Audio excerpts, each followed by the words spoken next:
بەناوی خوای بەخشندە و میهرەبان سڵاوتان لێبێت بینەرانی عەزیز تاعەت و ڕۆژووی هەموو لایەک قبوڵ بێت ئینشاڵڵا. بەختەوەرین کە جارێکی دیکە لەگەڵ هاوکارم کاکدانا هاتینەوە خزمەتان. دەخوازین کە بڕگە و بابەتەکانی ئەم شەویشمان جێگەی سوود و ڕۆژامەندی ئێوەی عەزیز بێت. بەڵێ دووبارە سڵاوی خوای پەروەردگارتان لێبێت بینەرانی عەزیز و خۆشەویستی کەناڵی ئاسمانی پەیام، بە تایبەت بەرنامەی میهری ڕەمەزان خۆشحاڵین لە هەگوی بەرنامەکەماندا ئەم شەویش کۆمەڵێک بڕگە و بابەت هەیە. بڕگەی سەرەکیمان چۆن ئیسلام بکەینە بەرنامەی ژیانمان بە میوانداری مامۆستایەکی بەڕێز لێرە گەنگەشەی ئەو بابەتە دەکەین. کۆمەڵێک بیتی کۆمەڵێک تەوەری دیکە لە هەگوی بەرنامەکەماندا هەیە. هەروەها هەوڵ دەدەین لەگەڵ پەیامنێرانمان لە شار و شارۆچەکان لەسەر شەوانی کۆتایی ڕەمەزان قسە و باس بکەین. بەڵازان دەستپێک دەچینە لای ڤیتیە کە دەستگای نووری حکمەت چالاکیەکی لە قەزای شارەزور ئەنجامدا، پێکەوە بینەری دەبین.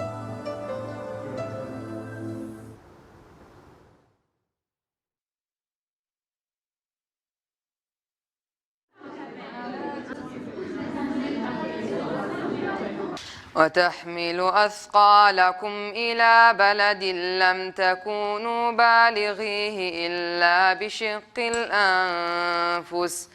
إن ربكم لرؤوف رحيم والخيل والبغال والحمير لتركبوها وزينة ويخلق ما لا تعلمون وعلى الله قصد السبيل ومنها جائر ولو شاء لهداكم أجمعين هو الذي أنزل من السماء ماء لكم منه شراب ومنه شجر فيه تسيمون وأوفوا بعهد الله إذا عاهدتم ولا تنقضوا الأيمان بعد توكيدها وقد جعلتم الله عليكم كفيلا إن الله يعلم ما تفعلون ولا تكونوا كالتي نقضت غزلها من بعد قوة أنكاثا تتخذون أيمانكم دخلا بينكم أن تكون أمة هي أربى من أمة إنما يبلوكم الله به وليبينن لكم يوم القيامة ما كنتم فيه تختلفون ولو شاء الله لجعلكم أمة واحدة ولكن يضل من يشاء ويهدي من يشاء ولتسألن عما كنتم تعملون والله جعل لكم من بيوتكم سكنا وجعل لكم من جلود الأنعام بيوتا تستخفونها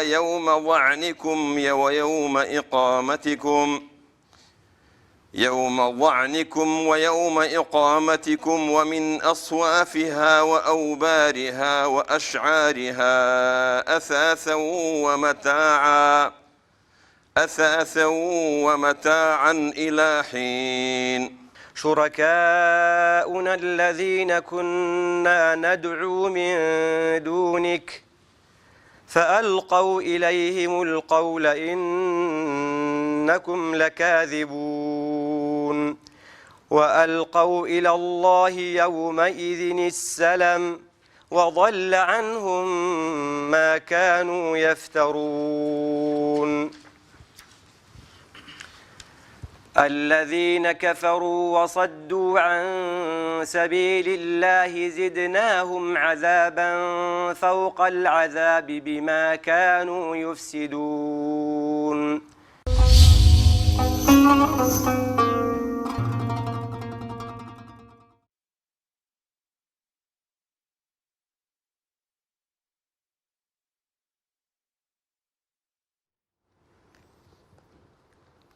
بەڵە بەڕێزان دووبارە سڵاوی خوای پەروەردگارتان لێبێت. وەک هەمیشە سەرەتا دەچینە لای پەیوەندی تەلەفۆنەکانی ئێوە و پرسیارمان حاسرە. سەرەتا دەچینە شاری هەولێر خات و نەرمین عەبدوڵڵا وەرەگرین. نەرمین خان سڵاوی خوات لێبێت، نوێژ و ڕۆژ و تەعات قبوڵ بێت.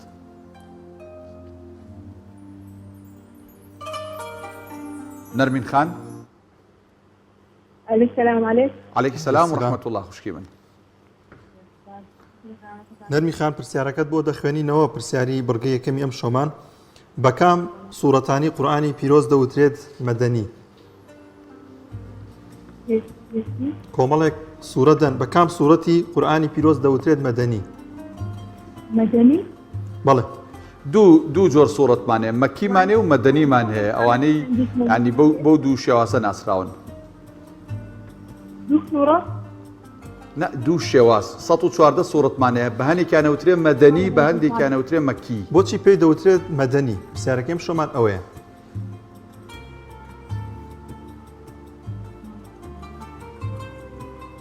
لا أعلم والله نعم هاكاري هاوکاری دەکەین دەی تۆ شتێ بڵێ ئێمە هاوکاری دەکەین. أعلم الدكتورة. بەڵێ رجعنا سكندي صوبة إنسان لازم گوم لە نەبووم لا خفيف عندي. خوشکی من عزت نەبە سەوت هەڵبڕەکە قساکەی بزانین چیەڵیت. قال بعد صورة أعلم من هاكاري ناڵین کام سوورەتە ئەڵین بۆچی پێی ئەوترێ سوورەتی مەدەنی یا مەدینەیی بۆ وای پێ ئەوترێ بۆچی پێی دەوترێ والله. بۆچی وای پێوتە ناڵین سوورەتێک مەدەنیە یا مەکیە. والله نازانم دایلی بزنده. باشە خوشکی من خوال لەگەڵ بێ سەر چاو بەداخەوە نەزانی. دەچینە لای پەیوەندێکی دیکە کاکاوە سابیر لە چەمچەماڵ وەردەگرین کاکاوە سڵی خوال لێبێت و تاعاتە قبول بێت. السلام عليكم شلون برا بەڕێزەکان عەلەیکە باشن سەلام سلام چاوەکان الله کاکاو. سەرچاوی ئێمە. پاسانەکەم خی گەورە نوێژ تاعاتی ئەوش قبول کراوە بەرنامەش بکات مای خێر و ئاداشی قیامەت بۆتان ئینشاءالله. ئامین سپاس ئەجمعین. کاکاوە گیان کاکاوە زانیاری دێ لەبارەی پرسیارەکەیان دووبارە بۆت بخوێنمەوە بەڵێ ئەو سوورەتانی کە لە مەدینە دابەزنە بۆ پێغەمبەر صلی الله علیه وسلم پێیانە سوورەتە مەدەنیەکان ئەو سوورەتانی کە لە مەکەش دابەزیون پێیان ئەوترێ سوورەتە مەکیەکان. زۆر باشە زۆر سپاس بۆ کاکاوە تا چەمچەماڵەوە لەگەڵمان هەبوو. بەڵێ دەچینە لای پەیوەندیەکی تر لە کەرکووکەوە لە تانیا عیزەدینمان لەگەڵە لە کەرکووکەوە. السلام عليكم. عليك السلام ورحمة الله خوشکی من. دەستخۆشم بەرنامە جوانەتان لەکەم برا بەڕێزەکانم. زۆر زۆر سپاس. سپاس وەڵامی پرسیارەکەت لایە؟ بەڵێ وڵای ئەو سوورەتانی منیش هەماشی وەلی ئەم سوورەتانی کە لە مەدینەدا دەبەزرێت دێرن مەدینە و سوورەتانیش کە لە مەکەدا دەبەزرێت دێن هەماشیوە ئەلێن مەکە. یعنی ئەوانی کە لە مەکە شاری مەکە دابەزیون پیان ئەوترێ مەکی و ئەوانی لە مەدینە پیان ئەوترێ مەدەنی؟ دڵنیایت؟ بەڵێ زۆر سپاس دەست خۆش بێ. دەست خۆش بێ سپاس بۆ توش. کاک زیاد محەممەد لە بەڵێ پرسیارەکەمان ئاسانە بە کام سوورەتانی قورئانی پیرۆز دەوترێت مەدەنی. پەیوەندێکمان لەگەڵە لە ئاکرێەوە الو بەڵێ سڵاوی لێبێت کاک زیاد. السلام عليكم. عەلەیکە السلام ورحمة الله تاعاتان قبول بێت انشاءالله. خدا عافیت بەرنامەش موفق بن یا ربی. زۆر سپاس زۆر سپاس. کاک زیاد زانیاری دەیە لەبارەی پرسیارەکەەوە؟ بەڵێ بەڵێ ئەو سوورەتانی لە مەدینە هاتمە خوارێ بۆوانە دەگوت. دڵنیایت؟ بەڵێ بەڵێ ئەوانی لە مەکەش هەستە خوارێ پێدەگوت مەکی. باش دەست خۆش بێ. ئەمانەتی خوای بێن خدا زۆر سپاس. عیبادەتتان قبول کرا بەخێرتن سەر چاوم. ئامین ئەجمعین لەگەڵ جەنابیشت. موفق بی ئەمانەتی خوای. سەر چاو. طبعا کارزانکاری بکەین دەستەکەم تا ئێستا پەیوەندیەکان با یەکەم ئاسانکاریمانەوە بێت تا ئێستا و پەیوەندیانی کراون وەڵامەکانیشان ڕاست نەبووە. ڕاست وەڵام ینی پرسیارەکە تۆزێک ڕوونتر لی تێ بگەن بەکام سوورەتانی قورئانی پیرۆز ئەوترێ مەدەنی ئەواتە طبعا مەدەنی بە معنای یانیەوەی کە مەدینەیی یان بەڵێن مەکی بێ 114 سوورەتمان هەیە ژمارەیەک لەم سوورەتانە پیان وترێ مەکی ژمارەیەکیان پیان وترێ مەدەنی ئەوانەی کە مەدەنین بۆیان پێوترێ هەنێ سوورەتەیە لە مەدینەشدا نەبەزیەوە پێوترێ مەدەنی ئەوە بوو بە دوو ئاسانکاری کەواتە بەڵازان ئەو پەیوەندیانی کراویشان ڕاست نەبوون بەڕاستی وەڵامەکانیان ئەو ئاسانکاریەکی تر زۆر زۆر ئاسان کێمان لەگەڵایە خاتو شەنگار خات و شەنگەمان لەگەڵە خات و شەنگە سڵای خوا لێبێت شەماڵ شەنگە سەمەد لە چەمچەمە گەورە لە ئێوەش دەستخۆشی بەرنامەکەتان دەکەم زۆر سپاس من زۆر سپاس دەکەم وەڵامی پرسیارەکەت لایەدا دەکەم پرسیارەکەم یەختۆ زێبۆ ڕوون بکەیتەوە بشکم بتوانم وەڵامی ئێمەوە باش ئێمە 14 سوورەتمانەیە لە قورئانی پیرۆز هەندێک لەم سوورەتانە پیانەوترێ مەکی هەندێک پیانەوترێ مەدەنی پرسیارەکەی ئێمە لەسەر مەدەنیەکانە ئەو سوورەتانی پیانەوترێ مەدەنی بۆ پیانەوترێ مەدەنی هۆکارەکەی چییە؟ بەڵێ سوورەتی قورئانی مەدەنی زۆر کات یعنی چۆن بڵێ بریتیە لە گرنگی دانانی دانگەڵازکردنی مسلمانان بۆ تێکۆشان و خۆبەخشین سەوتی ستۆدیۆ نازەم لای من تەواو نییە ینی سەوت بە باشی ناگەتە لای ئێمە کزە بۆیە حاڵی نابین داوای لێبوردنەکەم ئەگەر سەوت هەڵبڕی تۆ هاوکارمەم کەی سوپاس دەکەین وەڵامەکەی بۆ ئەوەیە بۆ دانگەڵازکردنی مسلمانان بۆ تێکۆشان و خۆبەخشین زۆر باشە خات و شەنگە سپاس بۆ پەیوەندیەکە دەستخۆش خات و نەسرین عومەر لە کەرکووک وەردەگرین سڵای خوا لەبێ خات و نەسرین دەستخۆشی بەرنامەکەتان دەکەم هیوادارم خۆی گەورە کادەسی خێرتان باتەوە خۆی گەورە لێتان زۆر سپاس خات و نەسرین خات و نەسرین پرسیارەکە دووبارە بۆ بخوێنمەوە ئینشاڵڵا دووبارەی کەرەوە بڵێ بەکام سوورەتانی قورئانی پیرۆز دەوترێت مەدەنی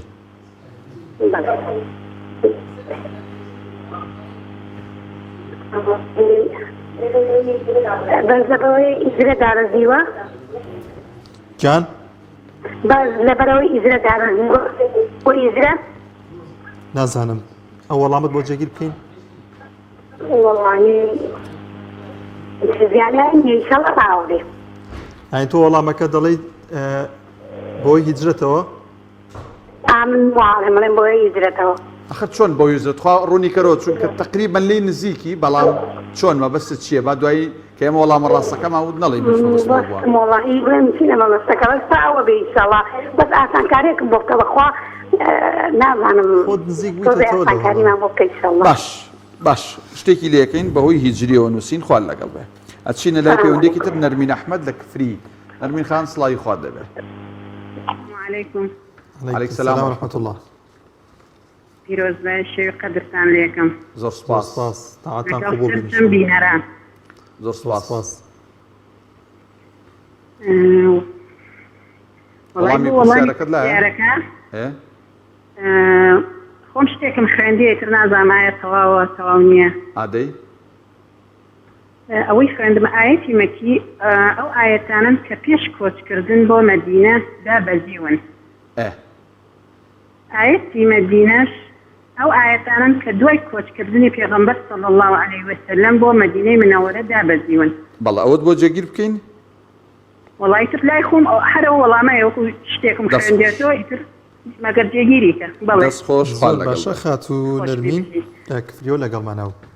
محەممەد ناسر لە حاجیاوەکە دانیار سڵای خۆت لەوێ کاک محەممەد تاعاتان قبول بێت زۆر سپاسی زۆر سپاس کاک محەممەد زانیاریدا لایە لەبارەی پرسیارەکەی ئەم شەو واللهی وەکو زانیاری سوورەتانی هەم بۆ مەدینە دابەزین و زیاتر باس لە بن و باوەڕ دەکەن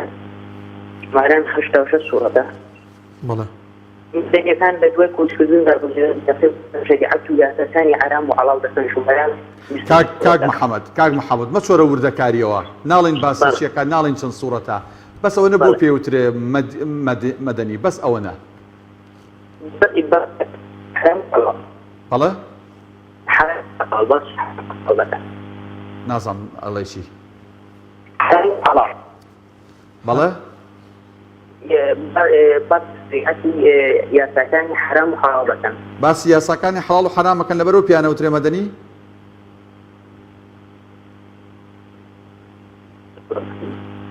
کاک محەممەد دەستخۆش خوال لەگەڵ بێ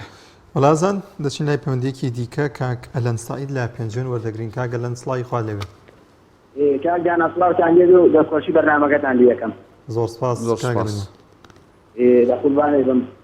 وەکو ئەوەی من زانیاری لەسەری هەبێت کە خۆم خوێندومەت و زانیاری هەیە لەسەری سوورەتەکانی مەکی ئەوە بووە کە جبرەیل دا بەزەحمە وەسە پێغەمبەر صلی الله علیه وسلم لە پێش ڕێی کۆچدا بۆ دەرەوی مەکە سوورەتە مەدەنیەکانی ئەوانن کە زبرەی دابزانە بۆ سەر پێغەمبەر صلی الله علیه وسلم کە کۆچی کردو دەرەوەی مەکە شەک نییە لەناو مەدینە شاری سوورەتەکانی دابزان بێت لە دەرەوەی مەدینە لە دەرەوەی مەکە ژەو سوورەتانە دابزیوە ئەوە زانیارەکەی من دەستخۆش کاک ئەلەن سعید لە پێنجێن دەستخۆش کاک جەوهەر ڕەووب لە سلێمانی وەردەگرین کاک جەوهەر سڵای خوا لێبێ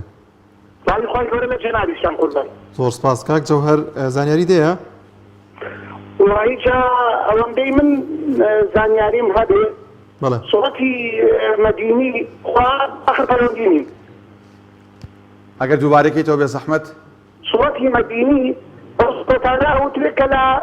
مەدینە هاتوونەتە خوارەوە و زۆرتر باسی جیهاد و تێکۆشان و حرام و حەڵاڵ واتە بۆ سوڕەتانە ئەوترێت زۆرتر سوورەتە مەدینیەکان ئەحکامن من باشە سوورەتە مەکیەکان زۆرتر پەروەردەین باشە کاک جەوهەر دەستخۆش بێ زۆر سپاس من یەک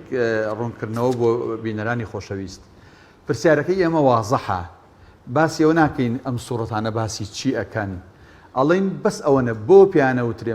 مەکی و مەدەنی ئێمە ئەمشۆ باسی مەکیەکە ناکەین بۆ پیانەوترێت سوورەتی مەدەنی بۆ پیان هەر ئەوەنە هۆکارەکەی چیە و ئیتر مەست لە تەفاسیلی ئەوەی کە ئەمە ئەحکامە و ئەمە نازام چییە و ئەمە ئەوەنە سوورەتە و ئەمە لەوەنیە بەس هۆکارەکەیمان پێوەن دەستان خۆش بێ خات و ئەسما کاروان لە کەرکووک وەردەگرین خات و ئەسما سڵای خوات لێبێت سڵای خوا لە ئێوە زۆر سپاس خات و ئەسما باسم کاکە زۆر سپاس خات و ئەسما گیان زانیاری دەیە لەباری پرسیارەکەەوە بەڵێ خوشکەکەم زانیار دەبێت لەسەری ئادەی وەڵامەکەی ئەو سوورەتانن کە لەگەڵ هیجرەتی پێغەمبەر صلی الله علیه وسلم بۆ مەدینە بۆ دە مەدینە دابەزی بەڵێ دابووە زۆر باشە دەستخۆش و ئەسما لە کەرکووک لەگەڵمانە بوو زۆر سپاس بۆ پەیوەندیەکەت لازان دووبارە پرسیارەکە دەخوێنیەوە بە کام سوورەتانی قورآنی پیرۆز دەوترێت مەدەنی واتە ئەو سوورەتانە کامانن کە پێی دەوترێت مەدەنی دوا پەیوەندی وەردەگرین کێمان لەگەڵ بێ کاگڕێباز تاریقمان لەگەڵە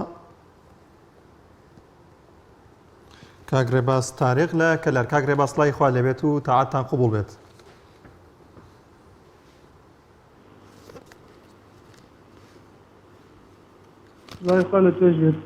زۆر سپاس کاگڕێباز وەڵامی پرسیارەکە دەزانیت بەڵێ ئەو سوورەتانەی سوورەتی مەکی و مەدەنیمان هەیە مەکی ئەوانەیە کە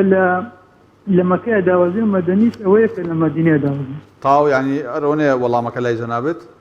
بەڵێ دەستخۆش زۆر سپاس بۆ کاگڕێباز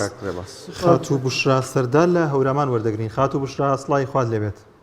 سڵای خوا لە ئێوە بێت ڕۆژی تاعاتان قبوڵ بێت تۆش قبوڵ بێت ئینشاءڵڵا وەڵامی پرسیارەکە دەزانیت دەوڵاتێ ژوستمە لای وەڵامی پرسیارەکە شارێکی بە کەناڵی پێیامەتوان بخوێنەوە گیان بە خۆشحاڵیەوە فەرموو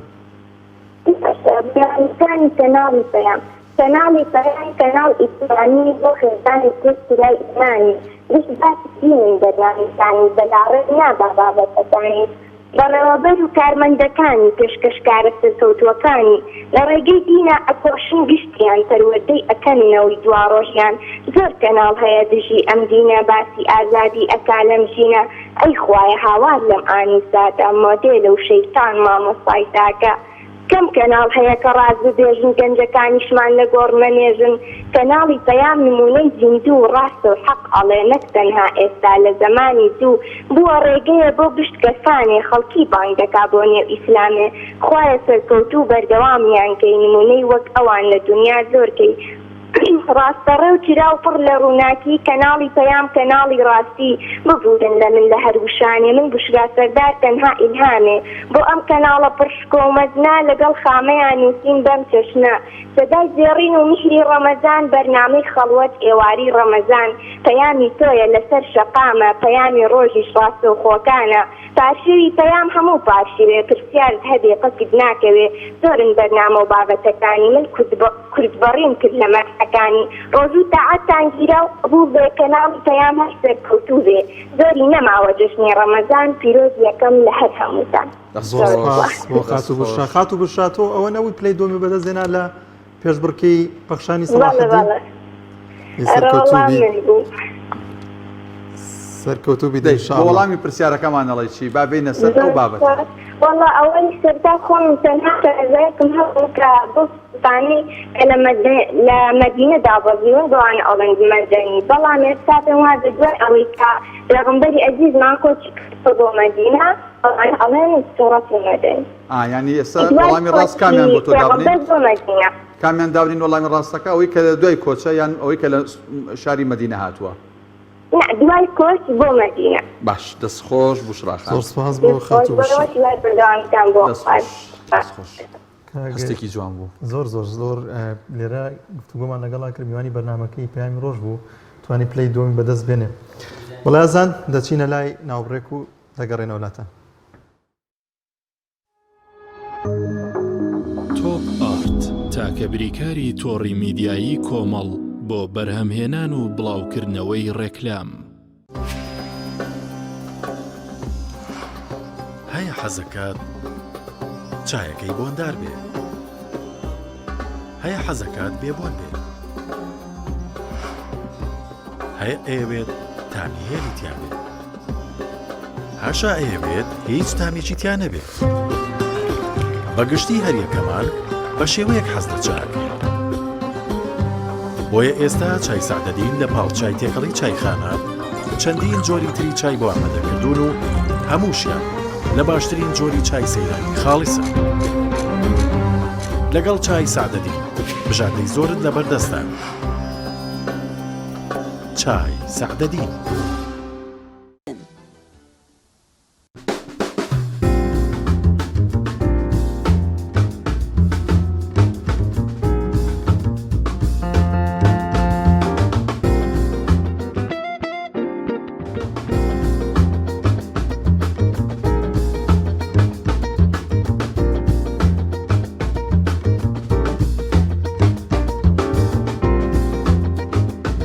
دایکم سەرمایی گرنگی ژیانی منە.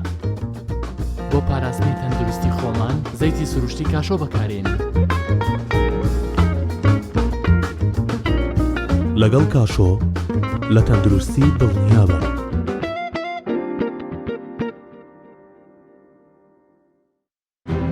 کارگێ ئاوی سلێمانی تازەترین بەرهەمی خستە بازاڕەوە. کارگێ ئاوی سلێمانی بەهۆی کوالیتیە بەرزەکەی و ئاوە سازگەرەکەی یەکەبین کارگێ لە عێراقدا کە بەرهەمەکانی لە ئەوروپا و ئیمارات بەردەستن. بۆنی کەمترین بڕی سۆدیۆم و نەبوونی نیترات لە ئاوی بەڕادی سلێمانی وای کردووە ببێتە خاوەنی حەوت بڕوانەمی گیانی و نێودەوڵەتی. ئاوی بەڕادی سلێمانی دڵنیایی زیاتر، تەندروستی باشتر. کارگەی ئاوی سلێمانی. لا سروشتەوە بۆ سەر سفرەکە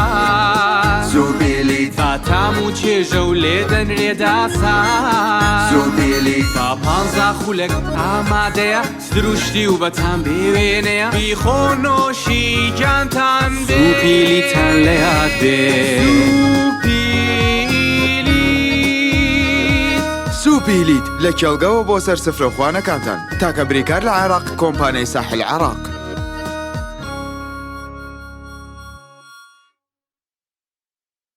نوشی گیانتان بێ.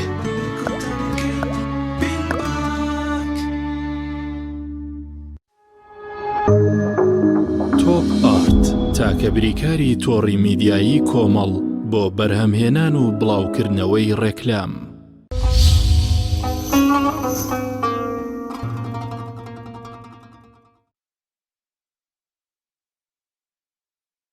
بەڵێبینەرانی ئازیز و خۆشەویست لەم شەوە پیرۆزانەی کۆتایی مانگی ڕەمەزاندا لە خزمەتتانین لە بەرنامەی میهری ڕەمەزان. تەورەی سەرەکی ئەم شەو وەک لە پێشەکێکەشە ئاماژەی پێکرا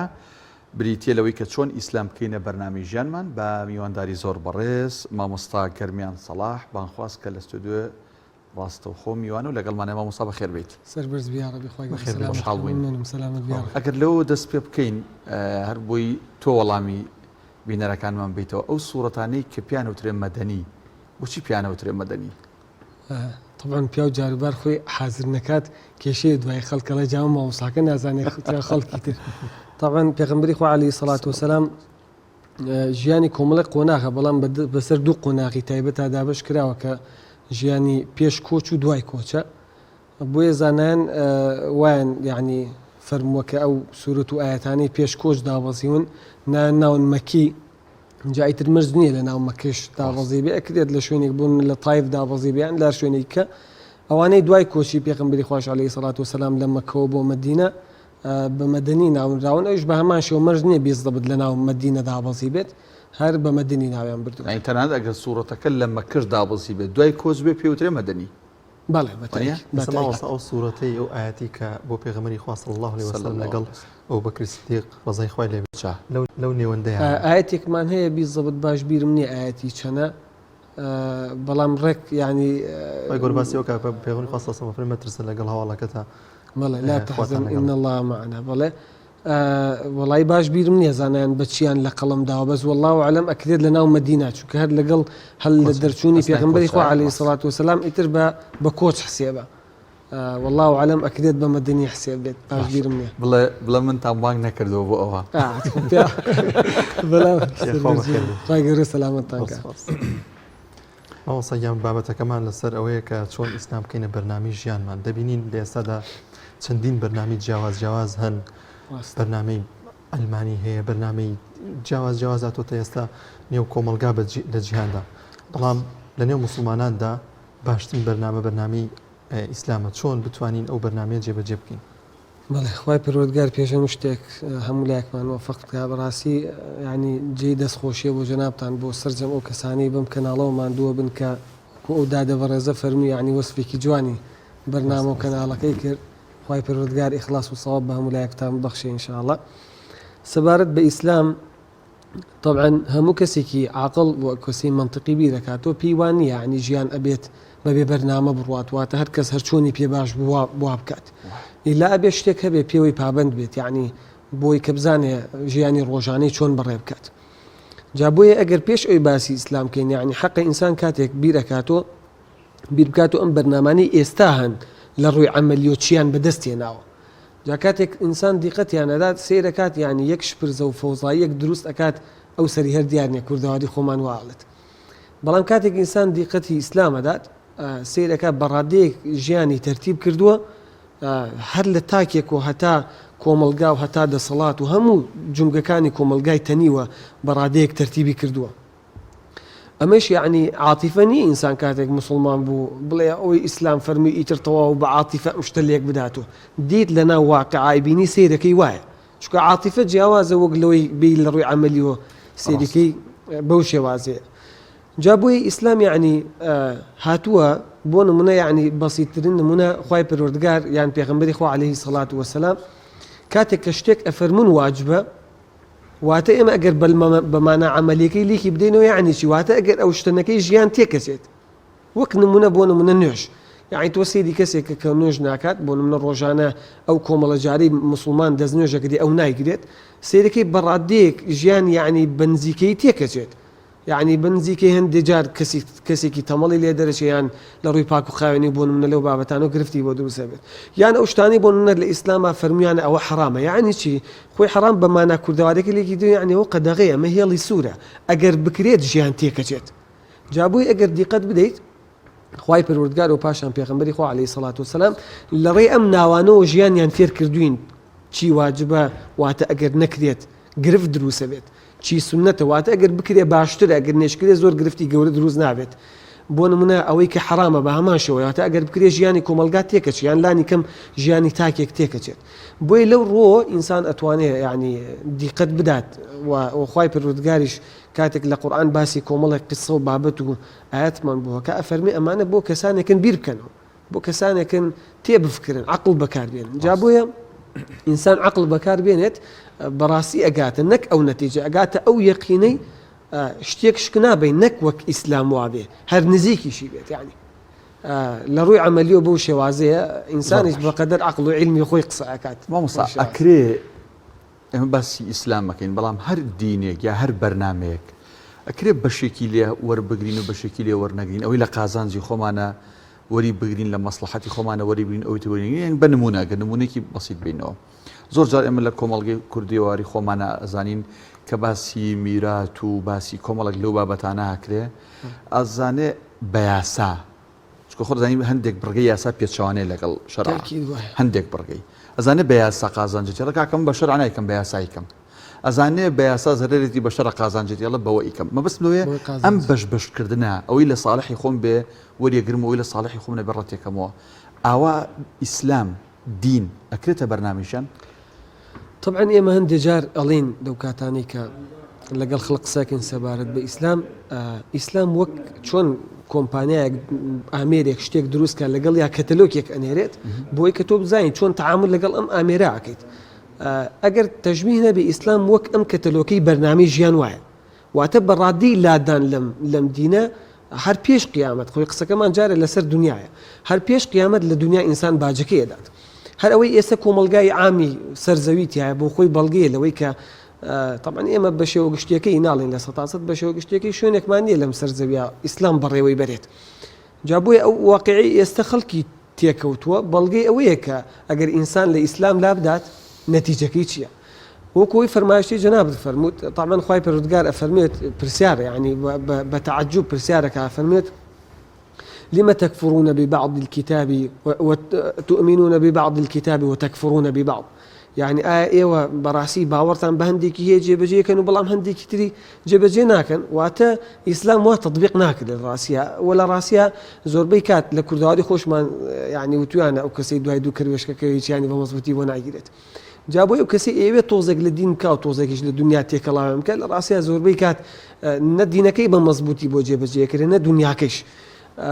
وإسلام يعني برنامجي شامل وكامل إنسان كاتك جيبجية كاتك خواي پروردگار شتك أفرمي جاء عقلي مروف بقعت أو نتيجة كوايا أو باشتر أجر نجشت أو نتيجة بلقي أو نية يعني كأمشتا بواقع بعملنا كاتك شرع أفرمي فلان شد بون منا واب كان طواوة يتري يعني واب كان طواوة جابوا كوي جناب فرمت بالتأكيد وايا هندي خلق عقلي خوي بكارينت هرچەند دوجار زەرەرەدا ئەو عقڵە بەڵام ئەکرێت بە ظاهیر وان نیشان درابێت ئەم شتە سوودی لێ وەرگرتووە بەڵام بە تەکید زەرەری لێ کردووە ئەگینا ئینسان عقڵ بەکاربێنێت بە منطقی خۆی ئەگاتە ئەو نەتیجەی کە وەک ئیسلام کە بەجاری وایە عقڵ وەکو نەفسی خۆی بەکاری دێنێت خۆی چۆنی پێ باش بووە کە سێرەکە دوجار هەرچەند من زۆر جارەڵم یعنی ئەو کەسە ئەگەر قسەی ناخیت بۆ بکات هەر ئەوەی ئیسلامت بۆ بکات يعني لناخي خوي وباوري بعملكي خويني أزانك غلطة بلام إتر هندي جار هم شيطان هاوكاره هم نفسي إنسان جاري بار هاوكارك وك أو نكات كخواي بالردقاري أجنابة أكيد برادي لادان من الإسلام قمانت يعني هل الدنيا تشي زر الدين زۆر بەش مامۆستا گەرمیان لەناو بەرنامەیانی پیرۆزی ئیسلامدا کۆمەڵێک بڕگە هەیە کە دەبینین لەگەڵ هەوا و ئارەزووی ئەمەیان ناگونجانی ئەگەر نابێ بیکەین خۆی گەڕ ڕێگەمان پێ نادا چۆن ئەو یەقینەمان لا دروست بێت کە ئەمە حیکمەتێکی تێدایە دوجار لە سوود و قازانجی خۆمانە هەم لە دنیا هەم لە قیامەتی شاکە ئەو شتانە جێبەجێ نەکەین کە ئاینی پیرۆزی ئیسلام لێ قەدەغە کردوین ڕاستە فەرمی ئینسان نمونەی واقعی بێنێتەوە باشتر تێگات بۆ ئەو کەسێک کە کەمێک ناساغە ئەچێت بۆ لای دکتۆرێک بۆ نمونە چارەسەری بۆ بنووسێت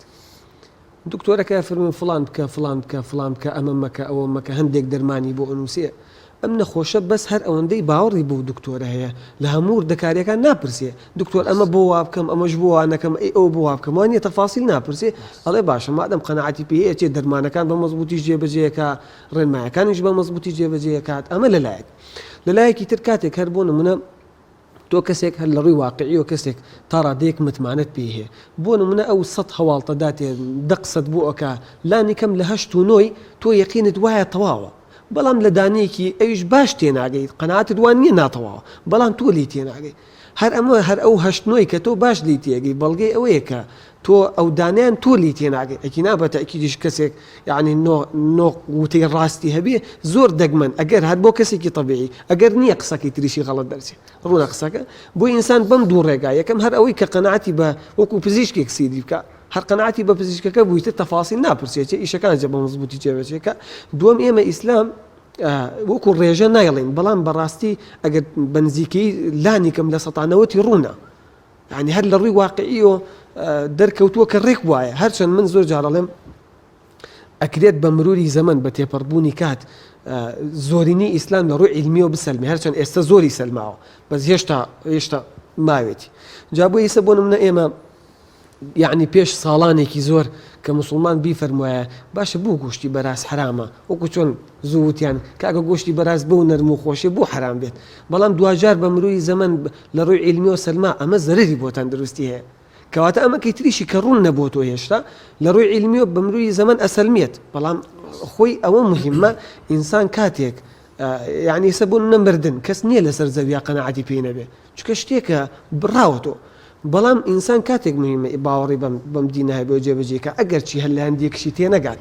ئەو خۆی ئیمان لەویا دەرەکەوێت ئەگی ناجاتۆ هەمووی وەکو کوردەوادیاڵە وەکو ڕۆژی ڕوون دیار بوو کاتە ئیمان دەورێکی نامێنێت ڕاستە مامۆستا وەک ئاماژەش پێکرد ینی زۆرێک لە یا بابڵین بەشێک لە ئاەتەکانی قورئان مخاتەبەی عەقڵەکە مخاتەبەی بیرکردنەوەکە ینی خۆی گەورە ئەوێ هزر و عەقڵی بەندەکانی خۆی خەڵک بخاتە گەڕ و ئیش بکات باس لەوە کەوتە هەندێک ئاەت هەندێک بابەت ئەگەر عەقڵی ئێمە نەیگرت مەبەست نوێ کام عەقڵەیە بابەتەکانی دین قورئان فەرموودە شەریعەت بە شێوە شاملەکەی یعنی ئەتوانێت ڕەتی کاتەوە ئەتوانێت وەری بگرێ ئایا هەموو عەقڵێک ئەم توانایی هەیە یان ئەو مواسەفاتی لەو عەقڵە هەیە کامەیە کاک دانەگیان طبعا پێش ئەوەی کە ئاوا وەزع لە ڕووی تەکنۆلۆژیاوە پێشکەوێت جاران موبایلی عادی هەبوو وانە ئێستش هەر هەندێک خەڵک هەر بەکاری دێنێت یعنی ئێستا بۆ نمونە موبایلی عادی هەیە میمۆریش ئەخوات تۆ ئەم میمۆریە ڤیدیۆیەکی تێ بکە بیکەرە ناو ئەم موبایلە عادیەوە بتوێ ئەم ڤیدۆ بەکاربێنە نایخوێنێتەوە وانە عەقڵی ئینسانیش جاری وایە بەو ڕادە پێش نەکەوتووە هەندێشت بخوێنێتەوە طبیعیشە یعنی چۆن ئێستا بۆ نمونە بێجگە عەقڵ توانای ئینسان بیرکردنەوەی ئینسان چاوی ئینسان هەموو جەستەی ئینسان بەعام سنووری هەیە یعنی لە سنووریەکە شتەکان ئەخوێنێتەوە بۆیە عەقڵیش مادەم بەشێکە لە ئینسان دوجار ئەویش سنووری هەیە بۆیە جاری وایە ئینسان بۆ نمونە تۆ هەر لەوانەیە پرسیارێکی سەرەتایی بکرد لە کەسێکی مناڵ ئەم پرسیارە نازانێت بۆ چونکە لە ڕووی عەقڵ و علم و ئەوانە نەگەشتوێت هەرچەند پرسیارەکە زۆر سادە بێت ئەو هێشتا نەگەشتوێتەوە ئاستە تۆ ئەم پرسیاری لێ بکەیت و بیزانێت بۆیە عەقڵی ئینسانیش وایە یعنی جاری وایە هەندێک ئاەت هەندێک فەرمایشت ئەخوێنێتەوە فەرمایشتی پێغەمبەری خوا عەلەیهی سەڵات وەسەلام سیرەکان لی تێناگات زۆر طبیعیە چونکە عەقڵی مرۆڤ سنووردارە بەڵام ئەو کاتە دوجار ئەگەڕێنەوە سەر ئەوەی وەکووتم یعنی تۆ سیرەکەی زۆرینەی ڕوونە ئەو هەندەی کە ئینسان لی تێناگات دوجار سیرەکات یعنی بەرنامەیەک بەو ڕادە گشتگرە ڕوون بێت ئەو هەندەی تێناگەین ئینسان ئەو کاتە ئیمان لەو کاتا دەرەکەوێت کەواتە مامۆستا گەرمانی هەدەفی پرسیارەکەی من لەوە بوو ئەم قسەیەکی زۆر باتڵە ئەوەی کە وڵای عەقڵی من نایگرێ بڕوا ناکەم ئەم شتەوا بێ خۆت کە تۆ عەقڵی تۆ نەیخوێنەوە نەیگرت مانای وانە ئەسڵەکە کێشەیتیایە ئەوە عەقڵی توێ تەقبولیەوە میمۆرەکە ناخوێنێت تۆماتیکەن هەرچەند زۆربەی کات یعنی زۆر دەگمەن من نەمبیستۆ لە مێژووە عەقڵێکی سەلیم لەگەڵ نەقڵا تێگیرابێت ڕاست بەس دوجارە بێ و عەقڵە سەلیم بێت علمی هەبێت ئەزمموی هەبێت وانە هەبێ عەقڵە بوو ڕادە پێشکەوت بێت ئەو بابەتە بخوێنێتەوە زۆر بەش مامۆستا زۆر مسلمان هەیە کە بەرنامەی ئاینی پیرۆزی ئیسلام لە ڕۆژوو لە نوێشکردن و ئەوانە دەبینێتەوە زۆر جار دەبیستین کەسێک هەیە کە پێنج فەرزە لە مزگەوت نوێژەکە عیبادەتەکانی بە شێوازێکی مەزبوط جێبەجێ دەکات بەڵام دەبینی لە خێزانەکە گیریان خواردە بەدەستیەوە دراوسی گیری خواردە بەدەستیەوە لە بازار بەماشیەوە ینی ئایا ئاینی پیرۆزی ئیسلام بەرنامەکەی تەنها بریتە لە نوێژکردن و لەوەی کە عیبادەتەکان کە یاخود دەبێت ئەخلاق و تەعاملیشە بە شێوازی گشتی چاک بێت بەڵێ ئینسان کاتێک دیقەتی ئیسلامەدات جەنابتان شارەزاترن ڕوک ئاماژە سیرەکە بە شێوە گشتیەکەی دوو بەشە بەشێکیان لەو بابەتانەی پەیوەندیان بنێوان ئینسان و خواوە هەیە هەرچەند ئەوەش دوجار هەر ئەگەڕێتەوە باخەڵی نێوان خەڵک چکە ئینسان بە تەکید نوێژگەر بێت ڕۆژوگر بێت فلان بێت دوجار وردەوردە ئەخلاقیاتیشی باشە بەوە ئاەت خوای پەروەردگار وا فەرمێ ئین الصەلاة تەنها عن الفەحشاء والمنکر یعنی نوێژ سەبەبە بۆی ئینسان کاروباری خراپتر بدات بەڵام بێرە سەر بەشەکەی تری کە وتمان دوو بەشە بەشێک نێوان ئینسان و خوای پەروەردگارە بەشێک نێوان ئینسانەکانە خۆیان بۆ نمونە پێغەمبەری خوا عەلەیهی سەڵات وسەلام کۆمەڵێک فەرمایشتی ئینسان کاتێک ئەیخوێنێتەوە لی تێگات بۆ نمونە ئەفەرمێ باشترینتان ئەوەیە بۆ خەڵک سوودمەندترینە کەواتە تۆ سەیر لە باشترینە بۆ من لە فەرمایشی ترا فەرمێ باشترینتان ئەوەیە بۆ خێزانەکەی باشترینەوە من لە هەمووتان باشترم بۆ خێزانەکە کەواتە ئینسان لەمانە تێگە یا بۆ نمونە فەرمێ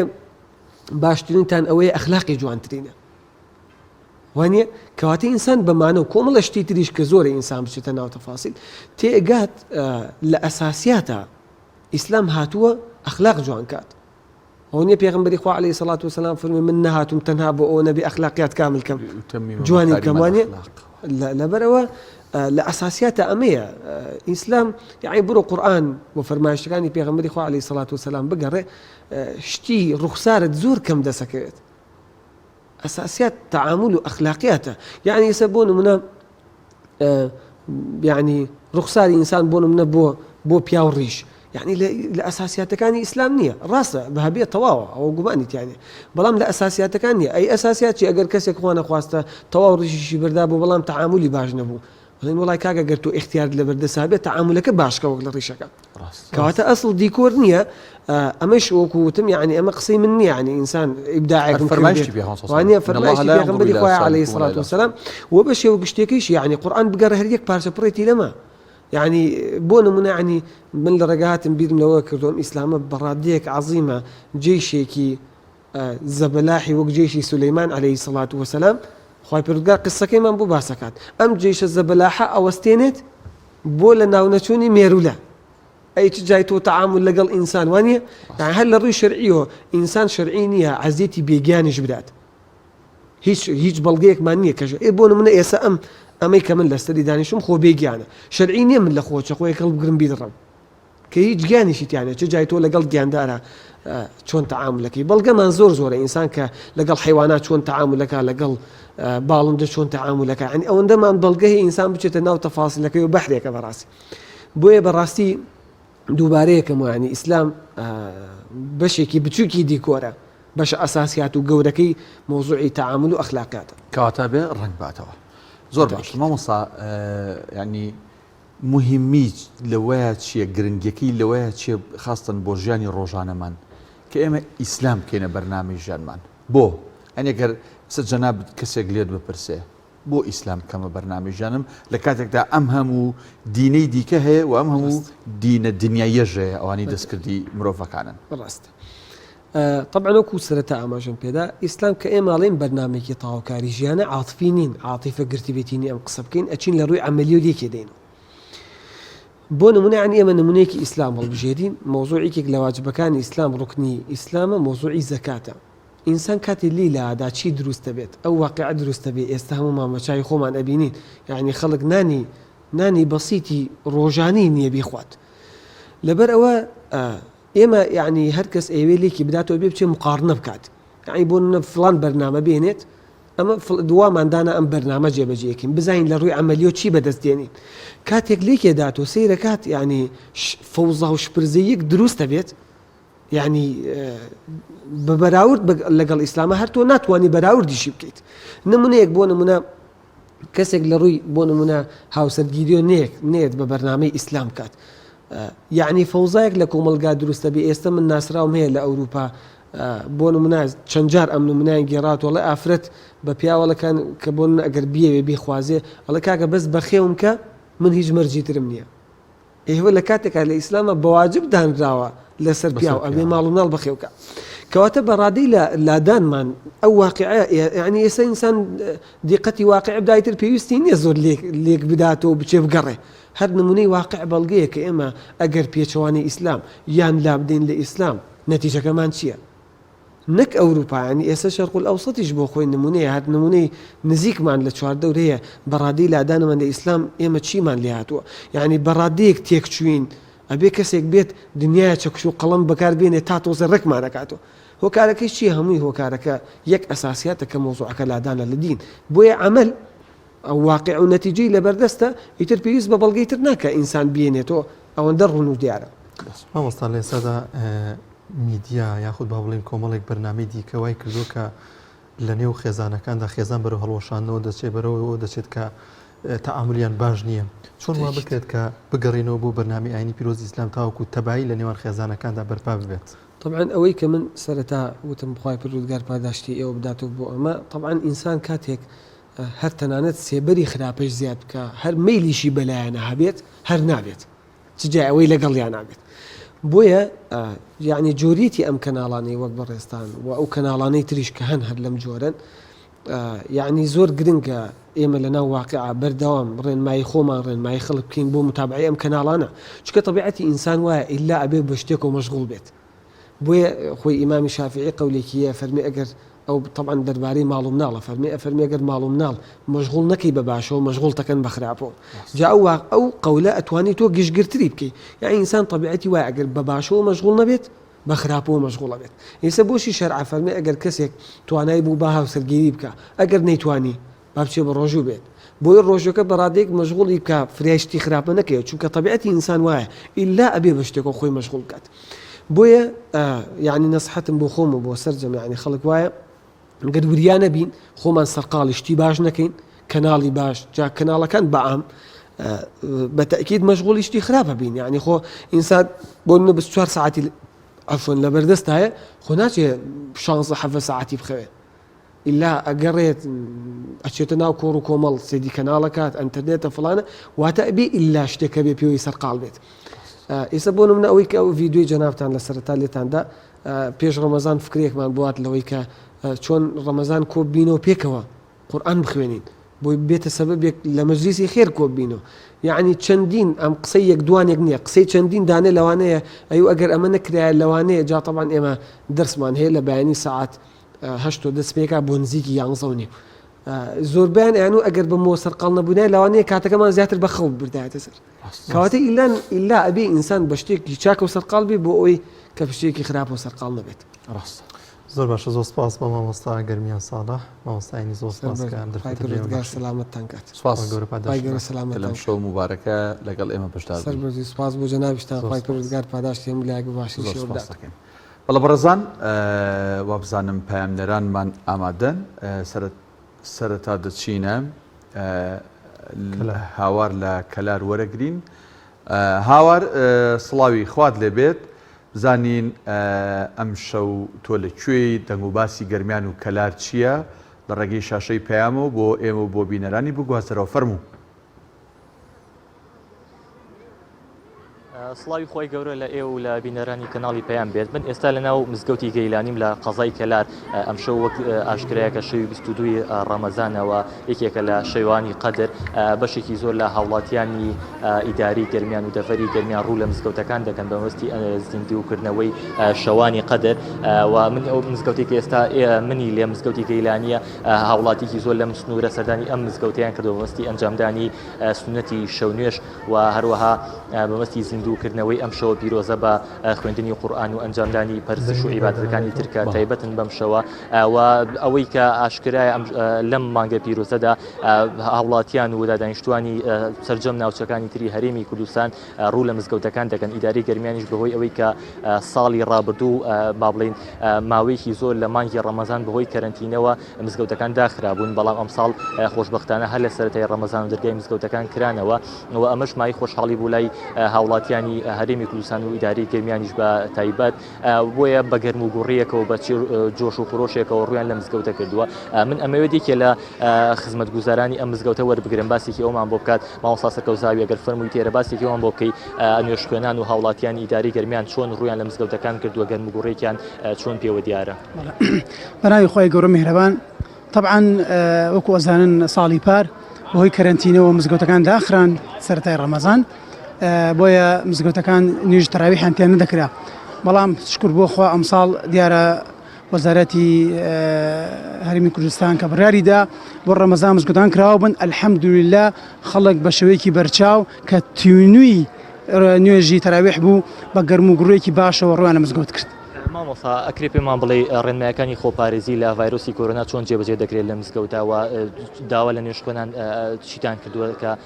پابند بن بە ڕێنمایەکانەوە چیتان ئەنجام داوە بۆ خۆپارێزی زیاتری ئەو هاوڵاتیانی کە ڕوو لە مزگەوتەکان دەکەن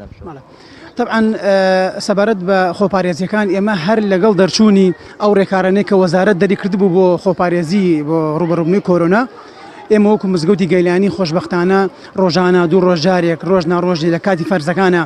دەمامکمانداناوە دینە خەڵک بە مامۆستا جاسم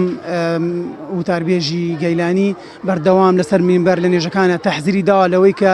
هەر کەسێک بەرماڵ لەگەڵ خۆی بێنێت لە ماڵ و دەست نوێژ بگرێت دەمامک ببەستن مەترێک با بینتان بێ ئەلحەمدولیلا ئێمە تا ڕادێکی باش توانیمان یانی ئەو ڕێکارە نەبگرینە بەر. سواز بۆ مامۆستا سەرکەوزاوی ئەمە ئاماژە بۆ بکەم لە تەواوی مزگەوتەکانی ئیداری گرمیان هاوڵاتیان بە جۆج و خرۆشەوە ڕوو لە مزگەوتەکان دەکەن ئەم مزگەوتی کە من ئێستا ئێری منی لێم قەرەباڵغێکی زۆری پێوە دیارە بەهۆی ئەوەی کە بەشێک لە هاوڵاتیان با بڵێن سونەتی تەراویح لە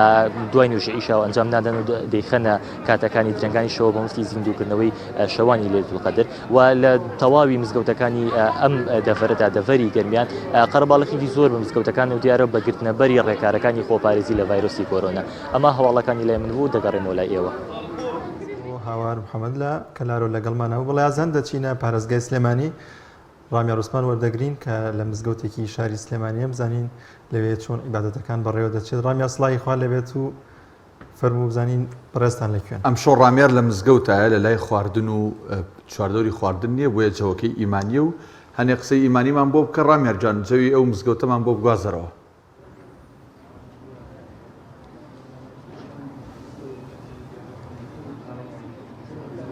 ئینشاڵڵا ئێمە هەمیشە دڵمان لای خوایە سڵاوتان لێبێت شەوتان باش کاکتان ناودانیار هیوادارم کە تەندروستیان باش بێت. دیارە من ئێستا لە مزگەوتی شەفیق بەگم لە گەڕێکی کارێزەوشک لە شاری سلێمانی دیارە ساڵانی ڕابردوو هاوڵاتیان یان بڵێن مسلمانان و نوێژخەنان تەنها لە شەوە تاکەکانی مانگی دە ڕۆژی کۆتایی ڕەمەزانەدا دەنیشتن بەڵام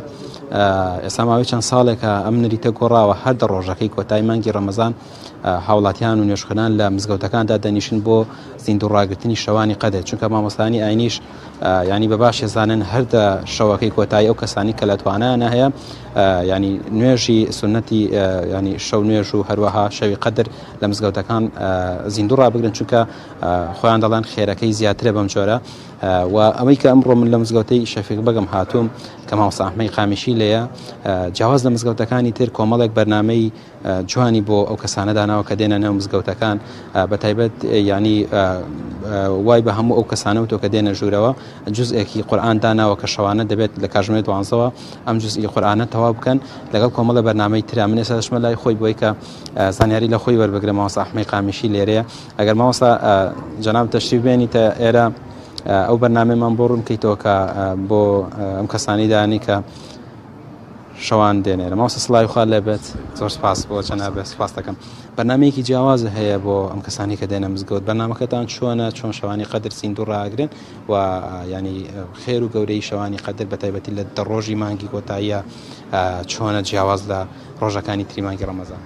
بە ناوی خوای بەخشندەی میهرەبان سوپاسی کەناڵی پەیام دەکەین کە وەکو سەربازی نەناسرا و شەوان دەگەڕێن و پەیامی نوێژ خوێنان و پەیامی مزگەوتەکان بە دنیا ئەگەێنن. بەڕاستی ئەوە جێگەی سپاسە خوا پاداشتان باتەوە ئینشاءالله و ئەو خێرش بۆ ئێوە شەریکن لەو خێرە کە دەیگەێنن ئینشاءالله تعالى. سپاسان دەکەین نمونەتان زۆر بێ ئینشاءالله. ئێمە لە مزگەوتی شەفیق بەگ لە کارێزەوشک لە سلێمانین بەخێر بێ نیاخوا بەرنامەی مزگەوتەکانمان بۆ شەوانی قەدر بەم شێوەیە دیارە وەکو لە وەزارەتی ئەوقاف بڕیاردراوە لە سەعات 12 دەست پێ دەکەین. لە 12 هەتاوەکو یەک بەرنامەمان وا داناوە کە هەر کەسە بۆ خۆی قورئان بخوێنێ و بە شێوەیەکی بڵاویشدا بنیشن لەبەر ئەو نەخۆشیە. کەواتە لەم سەعاتەدا ئەو کەسە بۆ خۆی بە نیو سەعات دەیخوێنێ بە 3 چارەک دەیخوێنێ پێمان وتون زۆر بە هێواشی بە تەدەبور و تەفەکوور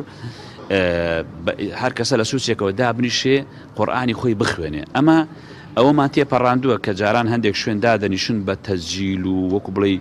زۆرێک لە قاڵبدانی تێدایە. ئێمە ئەوەمان لا بردووە بۆ ئەوەی زیاتر هەم ئارامی مزگەوتەکە بپارێزین هەم ئارامی شەوانی قەدر بپارێزین هەم هەو کەسە بینی خۆی خوا تام و چێژ لەو قورئانە وەربگرێ. ئەوەمان بەڵێ باسی وت کردوتت جزئێکم بۆ ئەنداناوە بێ شەوانە تەواوی بکەن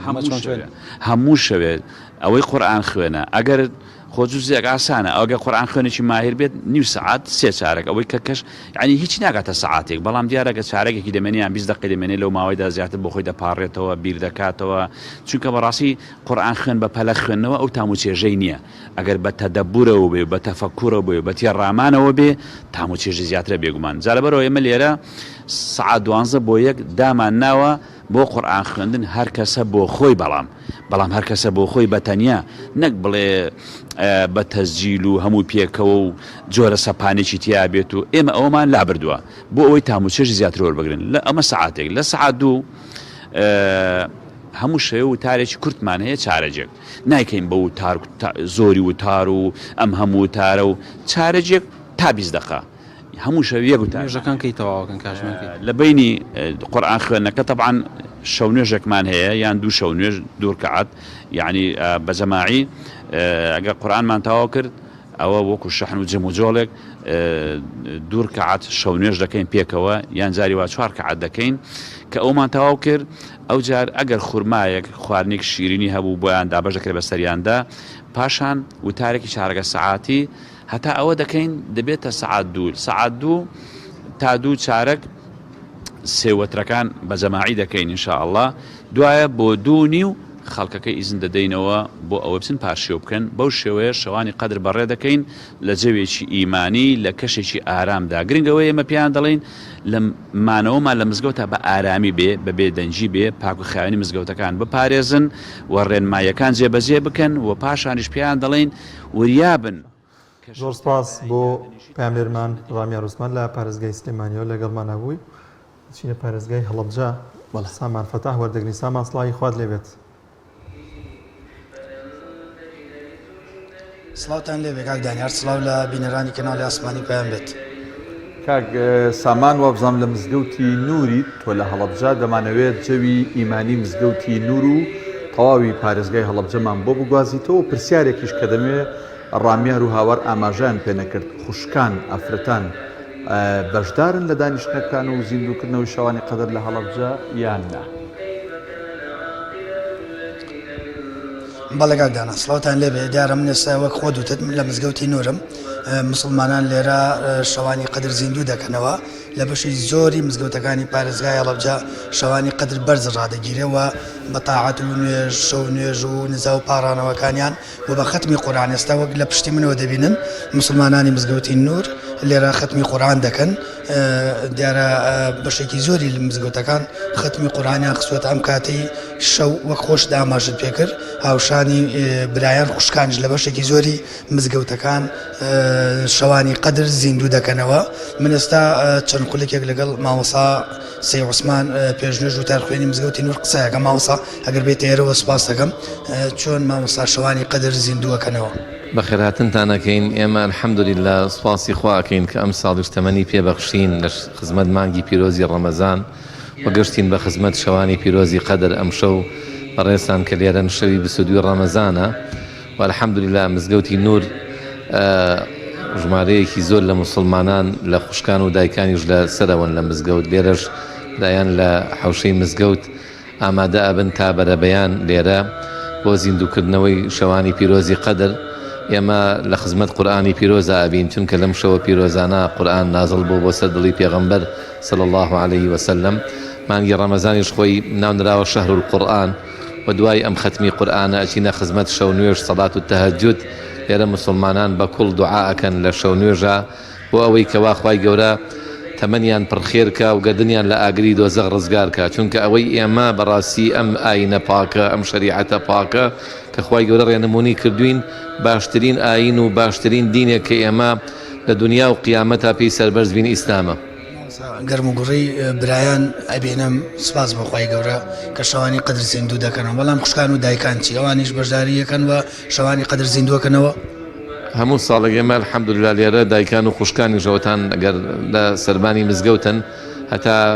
سەعات 2:30 بەیانی لەگەڵ ئێمە بن پێش بانگی بەیانی کە ئەڕۆنەوە بۆ پاشێو لێرە ئەوانیش ئامادە ئەبن الحەمدوللا ختمی قورئانی پیرۆزەکەن و دیارە ئەم دینە هەر تەنها پیاوان نییە کە بڵێن کە کەوا لەسەری بەردەوام بێ بەڵکو دایکان و خوشکانی و شانبەشانی پیاوان چونکە عیبادەتی ئافرەتان و عیبادەتی پیاوان وەکو یەک پاداشتی هەیە لای خوای میهرەبان من عمل صالحا من ذكر أو أنثى وهو مؤمن فلنحيينه حياة طيبة ئێمە ئینشاءڵڵا بۆ ئەو حیاتە طیبە خۆمان ئامادە ئەکەین کە ژیانی بەرزەخی ناو گۆڕە و ژیانی قیامەتیش ئینشاءڵڵا ئاوەدان ئەبێت بۆ مەرجەی ئێمە دەست بەم دینەوە بگرین و لەسەر ئەم ئیسلام و شریعەتە بەردەوام بین. تەعات و عیبادەتی لە مولای قبول کە مامۆستا زۆر سپاس. بەڵێ کاک دانا دیارە وشانی برانۆک مامۆستا ئاماژەی بەگەر خوشکان و دایکانیش شەوانی قەدر زیندوو دەکەنەوە و من ئەمێ ئاماژە بۆ بکەم کە لە بەشێک لە مزگەوتەکانی پارێزگای هەڵەبجە ئیعتیکافی بە کۆمەڵ دەکرێت کە دەشەوی کۆتایی مانگی ڕەمەزانی پیرۆز ئیعتیکافی بە کۆمەڵ دەکەن و هەر دەشەوی کۆتایی مانگی ڕەمەزانی پیرۆز کە بە شەوانی قەدر ناسراوە لە مزگەوت ئیعتیکاف دەکەن و دەمێننەوە ناسنە دەرەوە و وەک دەبینن ئێستا لە مزگەوتی نور ختمی قورآانی پیرۆز دەکرێت و مسلمانان بەردەوام لەوەی کە شەوانی قەدر زیندوو بکەنەوە بە نوێژ بە شەو نوێژ و بە تاعات و عیبادەت و پارانەوەکانیان تا نزیک بە پادشێ و لە مزگەوتەکان دەمێننەوە. دەستخۆش سامان سوپاس بۆ تۆ سوپاس بۆ مامۆستا کاکە دانیار تەوان ئەوەی ئەیبینیت لە مزگەوتێک لە سلێمانی هەر کەسە خۆی قورآن خوێنێت لە مزگەوتێکی تر لە ڕێی با بڵێن ئامێرێکەوە قورآن لێدرێ و ئەوانتر گوێگرن بێکێ لە ناو حوشەی مزگەوتێکی لە دەریانی جوێکی تایبەتەوە هەر مامۆستایەک خۆی بڕیار لەگەڵ نوێژ خوێنەکانیان دیارە گفتوگویان کردو خۆیان براران لە زۆرێک بەرنامە داناوە کە ئەمە شتێکی زۆر جوان و باش ڕزای بە جوێکی مانی ئینشاءڵڵا بەڕێوە دەچێت و خۆی گەورە تاعاتیانی قبول کات ئینشاءڵڵا. ئازان دەچین لای بڕگەیەکی دیکەی بەرنامەکەمان کە خوانی ڕەمەزانە خاتون میرزا نەسرەدین ئەمڕۆ دروستکردنی کونافەی بۆ ئامادەکردین بە کۆمپانیا بە سپۆنسەری کۆمپانیای بلباک پێکۆبینەری دەبین.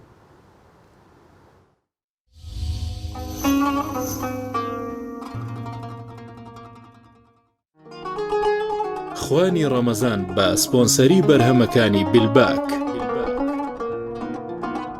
نوشی گیاتان بێ.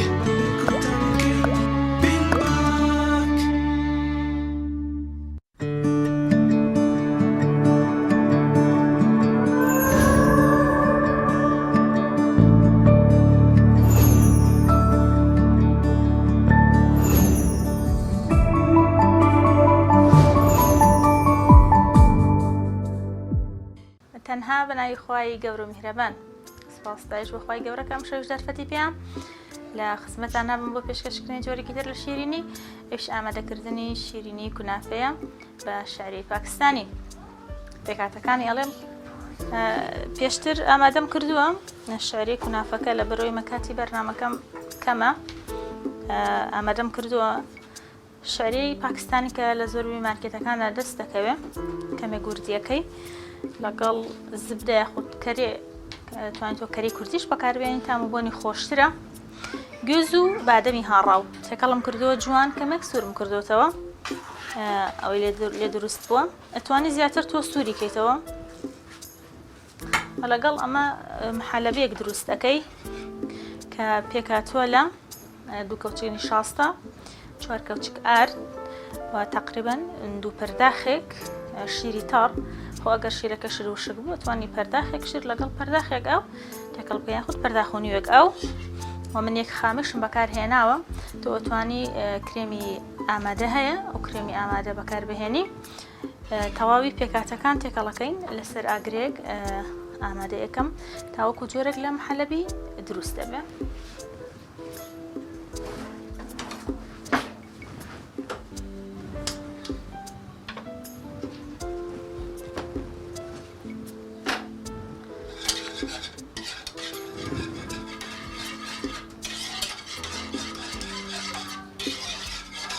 بێت بەردەوام دەستت پێوە بێ ئەوەی کڵۆ نەبێ